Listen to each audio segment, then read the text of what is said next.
माझा राग निवळला असं त्यांनी म्हटलं। पुढची बातमी बघूयात। शिंदेंच्या उत्तरावरती बोलू न दिल्यामुळे विधानसभेमधले विरोधक कमालीचे संतापले। अध्यक्षाच सभागृहाच्या परंपरा पाळत नसल्याचा आरोप भास्कर जाधव यांनी केला। 293च्या अन्वये राज्याच्या विविध विषयांवरती चर्चा होत असते याची माहिती जाधव यांनी दिली। तर एकनाथ शिंदे यांनी जे उत्तर दिलं ते केवळ मुंबईपुरतच मर्यादित असल्याचंही भास्कर जाधव यांनी म्हटलंय। असं नाही चालणार भास्करराव, तुम्ही ऐका तर खरं। ऐका तर खरं।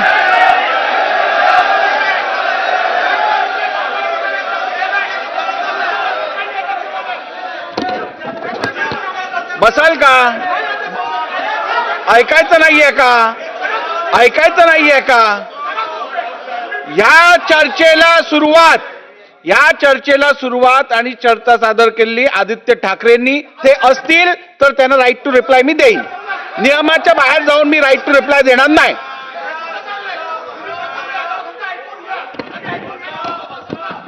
एक मिनिट ऐका।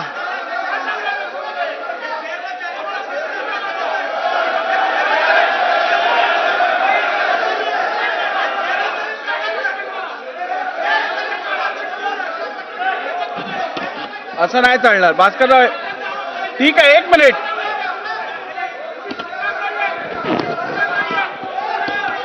ऐकून घ्या, बसून घ्या, बसून घ्या, बसून घ्या। मला बोलू द्या, असं काय करता? बसून घ्या, बसून घ्या, खाली बसा, खाली बसा, खाली बसा। सन्मान्य सदस्य भास्कर जाधव साहेबांनी आज इकडे एक हरकतीचा मुद्दा घेतला असं मी समजतो।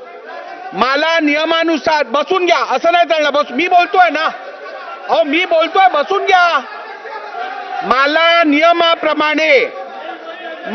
नियमाप्रमाणे भास्कर जाधव साहेबांनी दाखवून देऊ दे की नियम बाह्य काम कसं होतंय। राईट टू रिप्लाय जो व्यक्ती चर्चा सादर करतो त्याला राईट टू रिप्लाय असतो।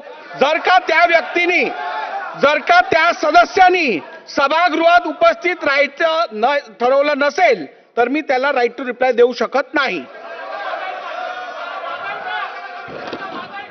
बोला बोला बोला।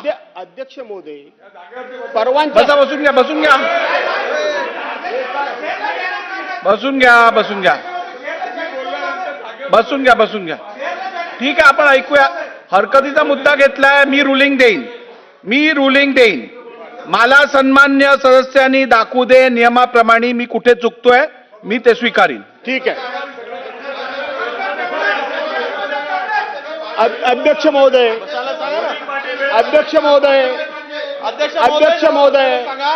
आपण हे सांगितलं की 293च्या प्रस्तावावर ज्या सन्मान्य सदस्यांनी चर्चा उपस्थित केली ते जागेवर असतील तर आपण राईट ऑफ रिप्लाय त्यांना द्यायला परवानगी देतो। ठीक आहे, आपला रूल मला मान्य। पण अध्यक्ष महोदय, मंत्री महोदयांनी एवढं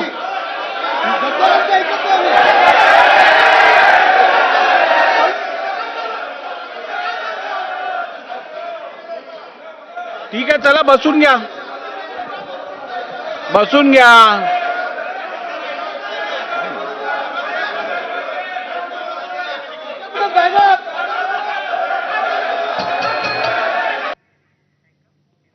तर विरोधकांच्या या सगळ्या गदारोळाच्या नंतर अध्यक्षांनी 10 मिनिटं सभागृहाचं कामकाज स्थगित केलं।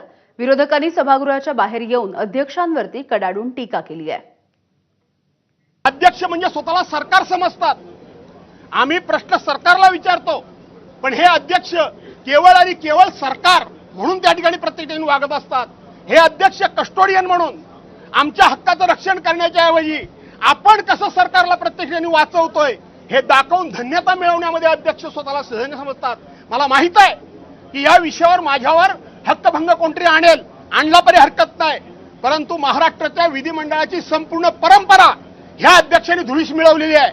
आणि म्हणून माझं म्हणणं अध्यक्षांना की आपण या विधान भवनाला आता लक्षवेधी भवन नाव द्या, लक्षवेधी भवन नाव द्या।